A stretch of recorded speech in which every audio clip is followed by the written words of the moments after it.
90 minute നീണ്ടു നിൽക്കുന്ന പരേഡിൽ കാഴ്ചക്കാരുടെ കണ്ണഞ്ചിപ്പിക്കുന്ന അഭ്യാസ പ്രകടനങ്ങളുണ്ട്. പ്രധാനമന്ത്രി ഡൽഹിയിലെ യുദ്ധസ്മാരകത്തിൽ പുഷ്പചക്ര സമർപ്പിക്കുന്നതോടെ ആഘോഷങ്ങൾക്ക് തുടക്കമായി.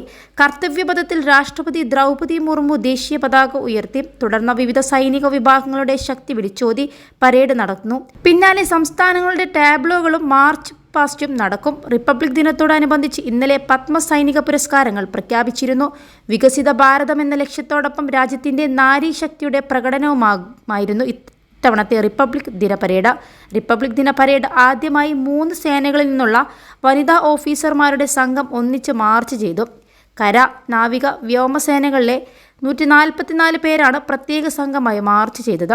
സൈനിക മേഖലയിലെ സ്ത്രീ പ്രാതിനിധ്യം കൂടാതെ സാംസ്കാരിക കലാമേഖലയിൽ നിന്നുള്ള 100 പേർ റിപ്പബ്ലിക് ദിന പരേഡിൽ അണിനിരന്നു. ഡൽഹി പോലീസ് സംഘത്തെ നയിക്കുന്നത് മലയാളി DCP ശ്വേത കെ സുഗതനാണ്. റിപ്പബ്ലിക് ദിനത്തിൽ ഡൽഹി പോലീസിനെ 2 തവണ നയിച്ച ആദ്യ വനിതയാകുകയാണ് തൃശൂർ ചാലക്കുടി സ്വദേശിനി ശ്വേത കെ സുഗതൻ. +2 ഡിഗ്രി കഴിഞ്ഞവർക്ക് വേൾഡ്സ് ഫസ്റ്റ് AR/VR ക്ലാസ് റൂമിലൂടെ സ്മാർട്ട് ഫോൺ എഞ്ചിനീയർ ആവാം. കൂടുതൽ അറിയാൻ വിളിക്കൂ Bridco and Bridco. Shweta K Sugathan IPS. സമസ്ത വിഭാഗങ്ങളിലും സ്ത്രീകളിൽ അണിനിരക്കുന്ന റിപ്പബ്ലിക് ദിന പരേഡാണ് ഇത്തവണത്തെ പ്രത്യേകത. രാജ്യത്തെ മുഴുവൻ പൗരന്മാർക്ക് പ്രധാനമന്ത്രി നരേന്ദ്രമോദി റിപ്പബ്ലിക് ദിനാശംസകൾ നേർന്നു.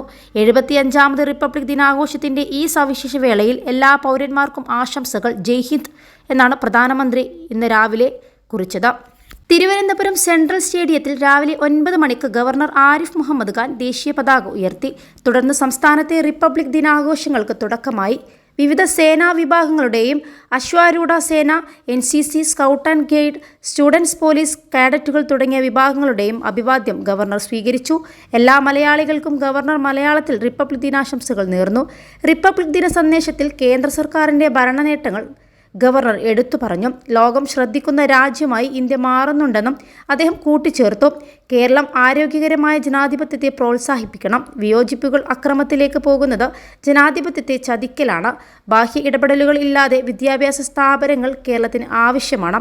ഇത്തരം ഇടപെടലുകൾ കേരളത്തെ മലിനമാക്കുന്നു, ഗവർണർ ആരിഫ് മുഹമ്മദ് ഖാൻ പറഞ്ഞു. തുടർന്ന് ഇന്ത്യൻ വ്യോമസേന ഹെലികോപ്റ്ററിൽ പുഷ്പവൃഷ്ടി നടത്തി. ഗവർണറോടൊപ്പം മുഖ്യമന്ത്രി പിണറായി വിജയനും വിദ്യാഭ്യാസ മന്ത്രി V. ശിവൻകുട്ടിയും തിരുവനന്തപുരത്തെ ചടങ്ങിൽ പങ്കെടുത്തു.